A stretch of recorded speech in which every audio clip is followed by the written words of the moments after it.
Another video for you with new stories from Ethiopia and Somalia. Firstly, some pictures are being shared. Ethiopian PM Abiy's pictures are being shared by a few activists, pro-Ethiopian government activists. The pictures are being shared as if PM Abiy is back in office. We know that for the last 10 days, we have not seen PM Abiy in public. He hasn't been seen having a meeting, no pictures, no videos. Are these pictures being shared by some activists? New pictures? Firstly, Somalia's President Hassan Sheikh Mahmoud is in Arusha, Tanzania, where he is building the case for Somalia, that Somalia should be made part of East African Community, EAC. EAC was re-established around 2 decades ago. Somalia wants to be part of this 7-member alliance, which is working to be a political and economic union along EU lines. We have a clip for you of Hassan Sheikh Mahmoud addressing 7-member countries of EAC, building the case for Somalia, that Somalia should be made part of EAC. Thirdly, we have several updates for you about Al-Shabaab's attack on border towns and in Somali region of Ethiopia. Al-Shabaab has shared some pictures. A colonel of Somali regional forces spoke about areas who is in control of border towns, and ONLF, Ogaden National Liberation Front, released a statement about fighting. Where is fighting ongoing? Did Al-Shabaab enter Somali region? ONLF's statement clarifies several important questions. Thirdly, we have a new story about an Ethiopian journalist. Fourthly, his name is Temesgen Desalegn. He was arrested in May. He was granted bail, but he has not been released so far. Reportedly, Ethiopian National Defense Force, ENDF, has written a letter to the prosecutor of this case of Temesgen Desalegn.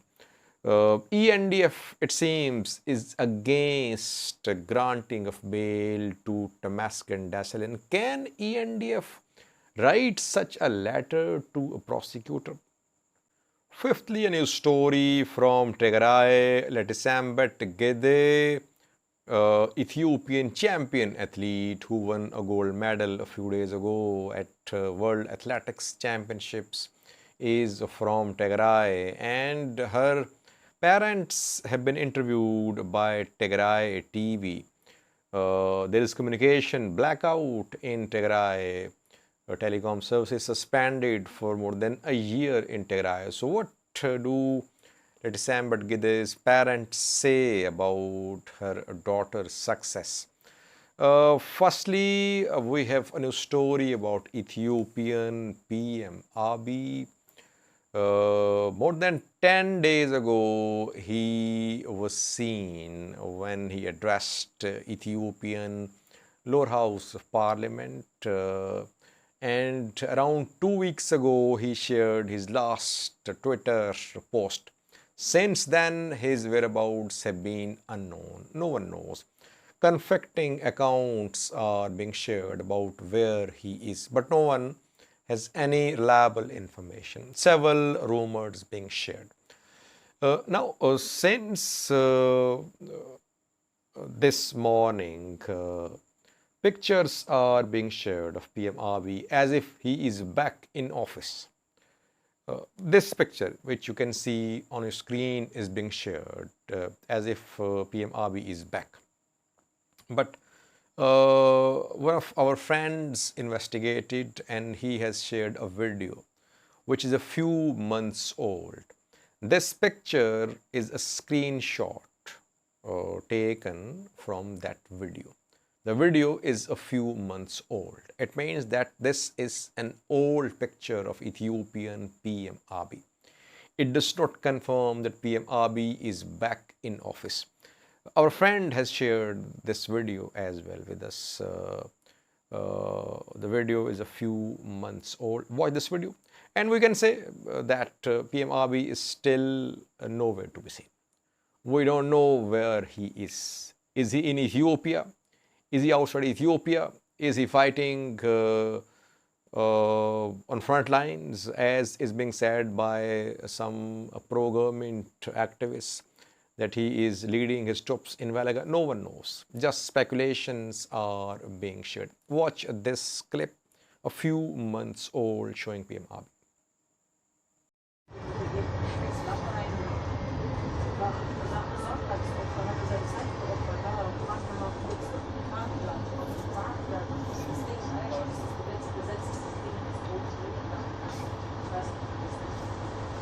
Secondly, where Somalia's President Hassan Sheikh Mahmoud is in Arusha, Tanzania, where heads of state summit of East African community is underway. Around 2 decades ago, East African community was re-established. And the community, this 7-member body, wants economic and political integration. It wants a union of these 7 countries with participation of other countries as well, with one currency, one passport. It wants to be a union like EU with one president, with a parliament too. And 7-member states, 7-member countries of EAC are Uganda, Rwanda, Congo, Tanzania, South Sudan, Burundi. Somalia wants to be part of East African community as well. Kenya is chairing this meeting of East African community heads of state summit. And Hassan Sheikh was in Kenya a few days ago. There he signed a bilateral agreement. And reportedly, Uhuru Kenyatta invited Hassan Sheikh Mahmoud to attend this heads of state summit. So Hassan Sheikh there requested that Somalia should be made part of EAC. He is building the case for inclusion of Somalia in EAC. Take a listen to what he said. Excellencies, I'm very grateful and glad today to see the Somali flag flying side by side with your flags. And I hope and will remain hopeful that it will remain there for the years to come. So thank you very much again for providing that. I would like also to take this opportunity to thank you for the almost 3 decades time that Somalia was in the difficult situation, how your countries, your governments, your people have supported the Somali people by accommodating them in your great countries and by sending your boys and girls there to support the Somali people and die for the Somali cause inside Somalia. We have your boys there defending Somalia. We have your knowledgeable there teaching Somalis in the universities and the schools. We have your doctors treating Somali people inside Somalia and of course in your country as a refugee or as many of them citizens of those countries of yours. We all, in all aspects, we are indebted to what has been given to Somalia for a long time, and Somalia will remain struggling to pay back those debts. As everybody else said, the future of these countries are linked together, and Somalia, we don't want it to be a liability anymore, but we want it to be a very effective and contributing country to these great nations. And then I'm here standing in front of you requesting officially on behalf of the Somali people, we need to join this great community. It will be a dream come true the day that Somalia will access officially to this great community. Thirdly, towards Ethiopia-Somalia border, Al-Shabaab around 48 hours ago carried out a massive attack on Somalia-Ethiopia border, and Al-Shabaab fighters entered Ethiopia as well. It has been confirmed now, though I reported around 24 hours ago that Al-Shabaab fighters entered Somali region. But some viewers said, Sajid, you are sharing false information. Al-Shabaab has not entered Ethiopia. It has been now confirmed.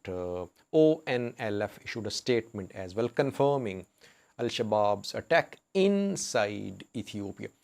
What happened? Al-Shabaab has shared some pictures. Government-backed news sources are sharing some pictures, videos as well.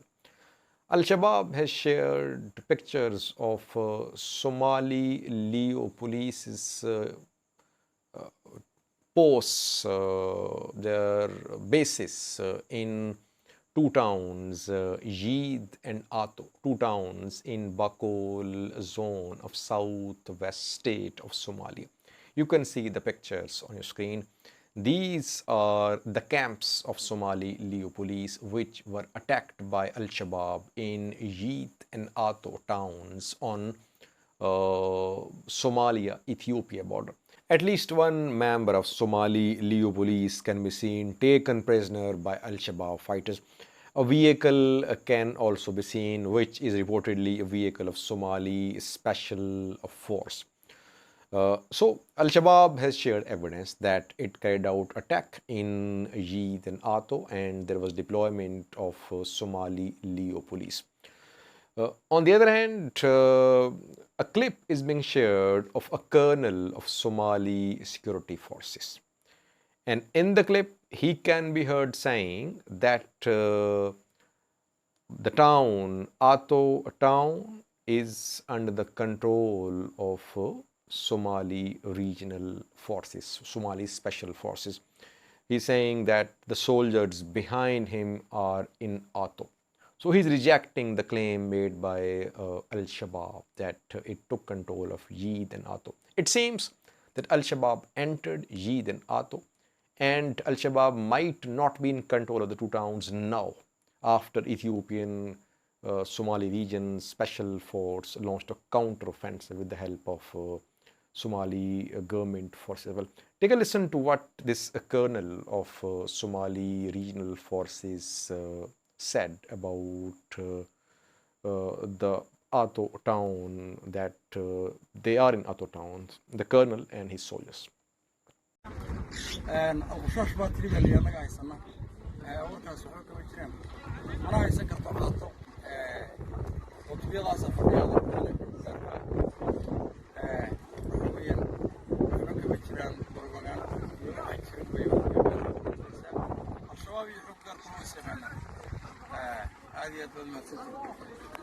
It seems that Al-Shabaab entered Yid Ato. It carried out attack on Ethiopian Somali region special forces camps in Yid and Ato.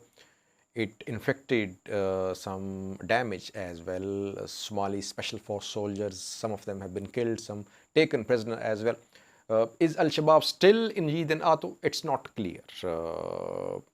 Al-Shabaab might have withdrawn from Yid and Ato, but ONLF, Ogaden National Liberation Front, a political party based in the Somali region of Ethiopia, released a statement today confirming that Al-Shabaab fighters entered Somali region of Ethiopia. ONLF says that it condemns Al-Shabaab's attack on Somali state areas bordering Bakul region of Somalia. Al-Shabaab carried out attack on villages and towns of Somali region state. ONLF says villages and towns of Somali region state on border. It means that it's not that just one town is under attack from Al-Shabaab. Al-Shabaab has entered several towns and villages of Afdir zone of Somali region. ONLF is further confirming that there was a loss of property and life. It means that Somali regional forces, they suffered losses to Somali special forces. 16 casualties are being confirmed by some government officials on condition of anonymity. And they claim that 63 Al-Shabaab fighters were killed. But these are claims of government officials who are speaking anonymously. So overall, we can sum up that ONLF is also confirming what we have been reporting since yesterday, that Al-Shabaab entered Somali region. It carried out attacks in several places. And ONLF further says that government forces are chasing Al-Shabaab fighters because they are scattered, and government forces are pushing them out of Somali region. It means that fighting could still be underway in parts of Somali region. So it's difficult to say, is Al-Shabaab totally out of Somali region? It's not clear. We'll have to wait and see. And we'll have to wait and see about the control of Yeed and Ato as well. Will Al-Shabaab try to remain in control of areas in Somali region? Or the purpose of its attack was to inflict losses on Somali regional forces, Somali special forces, and withdraw? That remains to be seen. We'll update you in coming videos about this key development. Next news story is about an Ethiopian journalist. His name is Temesgen Desalegn. In May, he was arrested. A seasoned journalist arrested during EPRDF rule as well several times, and critical of Ethiopian government, critical of Ethiopian National Defense Force as well. He was arrested in May and he was granted bail a few days ago, but he has not been released so far. Founder, editor of City magazine. Ethiopian National Defense Force has written a letter to the prosecutor of this case. Today, Hanok Eklilo, who is Temesgen's lawyer, talked to some news sources. And Hanok Eklilo says that Ethiopian National Defense Force wrote a letter to the prosecutor of this case. And ENDF said action will be taken against Temesgen Desalegn because he is involved in spreading false information about Ethiopian National Defense Force.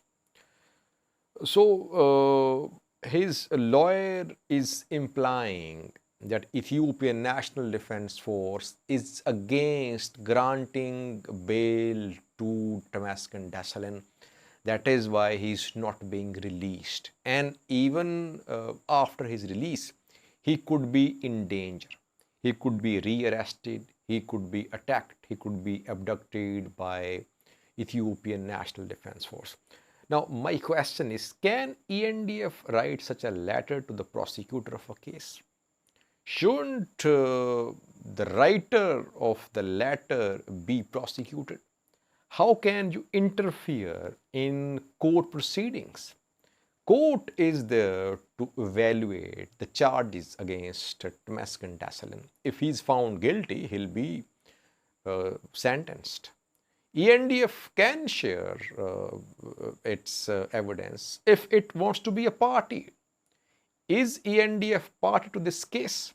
I don't think that the Ethiopian National Defense Force is officially a party. How can it interfere in the proceedings, legal proceedings? It's not understandable. I mean, the court should take action against Ethiopian National Defense Force. The court should summon the ENDF officer who wrote the letter to the prosecutor of this case. Next story is from Tigray.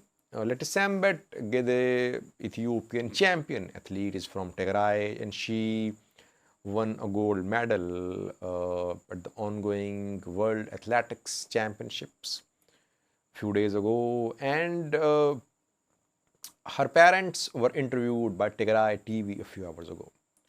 Her parents came to know of Letesenbet Gidey's performance a day after she won the gold medal, because there is no internet, there is no telecom service working in Tigray. Her parents are farmers. They have no money. They have no fertilizers. Letesenbet Gidey has been financially supporting her parents. Now she cannot. Why? Because banking service suspended in Tigray for around a year. So her parents are suffering while she is fighting for Ethiopia on international platform. Telecom services should be resumed in Tigray. And secondly, while these athletes deserve recognition, praise, and appreciation, their families deserve the same as well. Their families should also be given the same respect which is being given to these athletes. So if the parents are unable to reach Letesenbet Gidey, it's unfortunate.